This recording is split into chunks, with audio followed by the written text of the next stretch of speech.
What's up YouTube, this is Collect Pokemon and welcome back to another video. Today I want to talk about a mentality in investment. A mentality that I myself have as well. And I do believe that, some of you guys will have this mindset, but this mindset is safe, very safe, but this mindset might not be very profitable. So, there's no right or wrong to this mindset. It's just a mindset. So I'm just going to share you guys a story. So hit the like button, the subscribe button, and let me know in the comment section. Have you guys bought things or products like these, like what I did?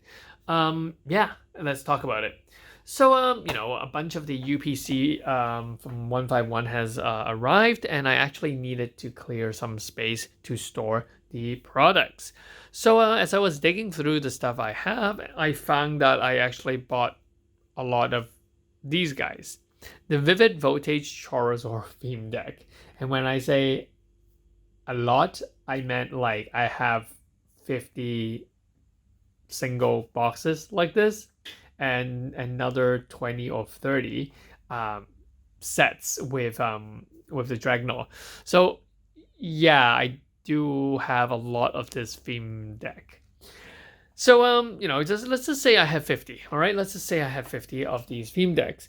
I bought them all at MSRP, or I think slightly under MSRP, because I get it at the distributors, and back then it was like the only thing you can really get. Vivid Voltage was a time when it's the 2020, and it's just right before the COVID pandemic, just before things really got bad, and people were all diving into Pokemon. So this was pretty much the last set that was very widely available. So yeah, so that's this set. I bought a lot of them, and my thought process was that, hey, it's a Charizard. And the mindset I have was, hey, I'm going to buy this slightly below MSRP. And, from track record, Pokemon doesn't really go below MSRP. So I'm totally safe. I'm not going to lose money on this product. So off we go. Off I go. And I bought a lot of them. Just today I was checking this on eBay, and it's selling for like what, $14.99. So yes, it didn't drop below the price I bought it at. It went up by 30%. You could say that. It's at around $15. Looking at this, I should be really happy. I made 30%, but I made 30% if I sold it at $14.99 without deducting the eBay fees and all the other shipping fees. Maybe after deducting those, you could say it's a break even. But here's the thing.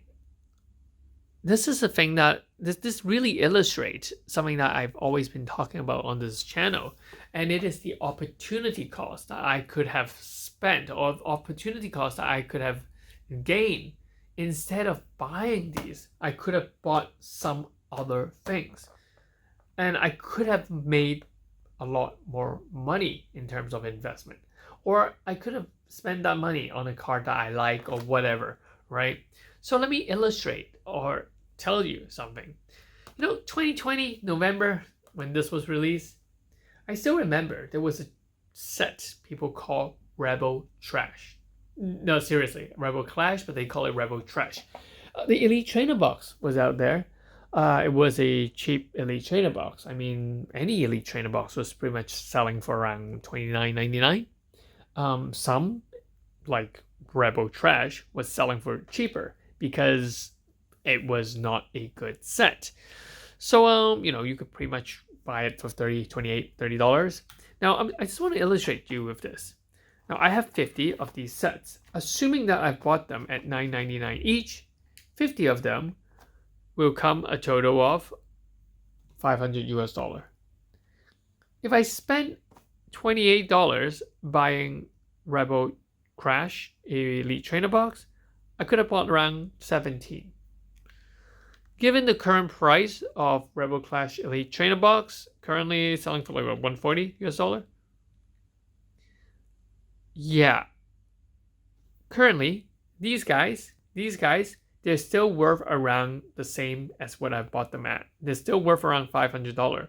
But if I didn't spend that money and bought Rebel Clash instead, I would have gained this much. And this is the opportunity cost I've been trying to illustrate to you guys about. And the sad thing is that without buying these, with that $500, I could have bought something that was reprinted back then. Dream League, Tag Team All-Star. It was a time when it was reprinted, and it was so cheap that it was actually $40 each. I could have bought 12 Tag Team All-Star.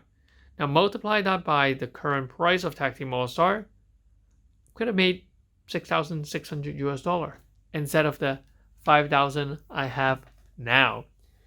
So yeah, that's the idea of opportunity cost. I mean, storing, not to mention storing one booster box of Tag Team All-Star is so much easier than storing 50 bucks of these.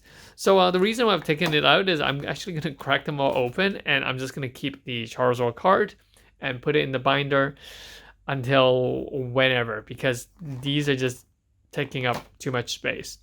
But yeah, that's something I want to illustrate to you. Sometimes when we're investing in Pokemon cards, we really need to think about not what we can buy, but what we might be missing out. And I think with that mentality, there is a better chance that you start learning to pick out products that has a greater growth rate. For example, I am currently holding back on buying all, like, pretty much everything. I'm holding out on buying the Pokemon Classic. I'm only buying the singles. I'm not storing any full cases or full entire sets because I'm holding out and I want to see if I can actually, save some cash in order to buy the Treasure EX, Shining Treasure EX. Because I think that is definitely not a bad set. There's a lot of people not liking that set. I'm going to make a video on that, but I really think that it's really not a bad set. And it is a set that will do well. I mean, it will do better than Shining Star V, and might not do as well as Hidden Fates, but that it's something different, especially the Japanese set. So that is definitely another video I will make. But yeah, that's something I want to share with you guys. Sometimes the opportunity cost it's quite high for certain things. Let me know in the comment section, have you guys made certain mistakes just like this one? What is that product you've been sitting on that hasn't moved at all? I'll catch you guys in the comment. Peace. This is Collect Pokemon. Bye bye.